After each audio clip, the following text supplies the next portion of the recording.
Next, I would like to invite a friend, Elizabeth Arif-Fear, founder of the Voice of Salam, a UK-based organization that is advocating, promoting human rights, and fighting for a bigger interfaith awareness. So thank you for being with us, Elizabeth. Please. Thanks, Sasha. Thanks for inviting me to speak. Salam shalom, everybody, and thank you for everybody who's spoken so far and for just the great sense of unity.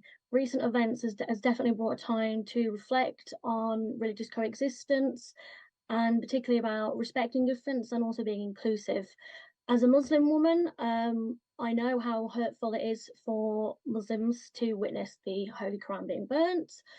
And there's a lot of other kind of factors to take into account. We're in a multi-faith society. Muslims in Sweden are a religious minority. It's hurtful, it's heartbreaking, it's disrespectful to many. But as a Muslim woman, I also believe firmly in the right to freedom of expression. And such disrespectful acts are potentially damaging to social cohesion in our societies, as they do inspire hatred and inclusion. But I don't believe in, as my colleague Haras said, I don't believe in bans.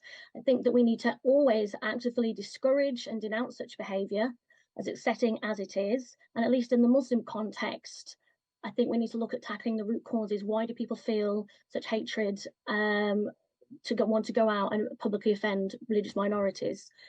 So I think part of the reflective discussions after these series of events must really be about looking at the factors behind the motives and the history, and acting with a positive response. So discouraging negative reactions from Muslims and responding together through unity, solidarity, and education across various social, cultural, and communal divides. And that's why it's been really wonderful to hear from our Jewish brothers and sisters about all the solidarity and unity that's taking place. Freedom of expression isn't limitless. To believe or not believe in a faith, however, the freedom to do that is fundamental, as is the freedom to practice a religion, either case free from fear and hate in every context. And I'd like to talk a bit about my experiences. In the Muslim world, myself and like-minded colleagues, we continue to cling to the fight for freedom of expression and to stave off attempts by more conservative members of our community to impose self-made blasphemy laws, including here in the UK. We have often faced censorship exactly because we stand up against hate, including misogyny, anti-Semitism, and homophobia. And we want to continue our work where we build, nurture societies where respect is across the board, where we look at the causes behind the book burnings, whether it's anger, fear, distrust, hate, and we instead together build communities where harmony, freedom, and diversity thrive. Our concern is that if we lose the fight to freedom of expression, we're marching towards censorship, and that affects both secular and religious contexts. As Muslims, we struggle again and again against censorship from within our community by Islamists, and outside the community by sometimes a false sense of solidarity from the far left. And we're striving for a range of voices to be heard. That's liberal Muslims and ex-Muslims.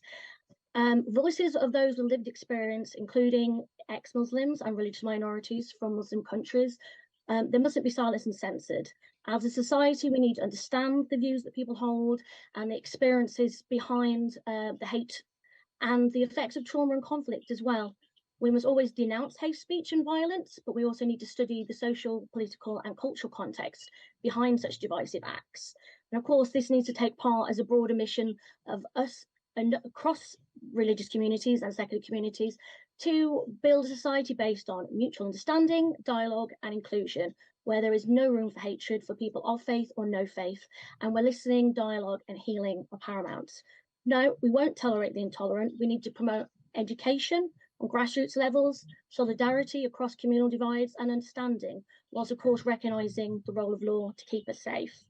We therefore welcome solidarity and the much appreciated friendship from our Jewish colleagues.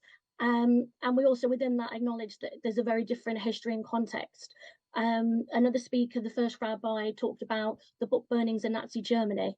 That's perhaps the most famous book burning in history, an act of hatred, intolerance, and censorship against the Jewish community, an ethno-religious minority, and we all know what happened in that period of history, one of the darkest periods of history. We won't allow that and we won't forget that. So I feel we need to have broader discussions together across communal divides to look at how to build a more inclusive society for all, for Jews, Muslims, ex-Muslims, atheists, for people of all faiths and none, where we build nuanced responses to increasing levels of hate and division, where we understand the complexities of religious and cultural identities, where we work to build sustainable solutions, and where we always have a united front of solidarity and friendship, so that people who espouse such negative views and are filled with hatred and division know that we will stand together. And that's exactly why the recent response of a counter-protester threatening to burn the Quran Christian Bible, that really highlights for me why we need real dialogue and mutual understanding. We don't gain anything from harming or threatening to harm other communities. Such tit-for-tat approaches, I think they're counterproductive, they're short-sighted, disrespectful and harmful to other communities. So what we instead need to be promoting and strengthening is mutual respect for diverse voices and experiences, dismantling negative stereotypes, allowing diverse range of opinions, not silencing lived experiences, but also dealing with the root causes of hatred and fear for unity and understanding. We do also need to ensure that governments maintain strong anti-hate speech laws that recognise the context of each incident, that people are held accountable when they're promoting hatred, and to prevent others from doing so. And we need to make sure that communities and individuals always remain safe. And that also includes dissenting voices within communities and across communities. We need to celebrate and embrace diversity. We talked about the importance of tolerance, but I think we need to go beyond tolerance. We need to recognise diversity and celebrate it, both within and among different cultural communities, religious communities. Diversity is everywhere. And with that diversity, we need to always foster solidarity and friendship. So for that, I want to thank Sasha and the CAM team for holding this wonderful event, for inviting me to speak. And to finish, as has already been said before, about not giving negative energy and space to negative acts. The best response to fear, distrust and hatred is solidarity, compassion, understanding and dialogue. And I think that's how we should move forward.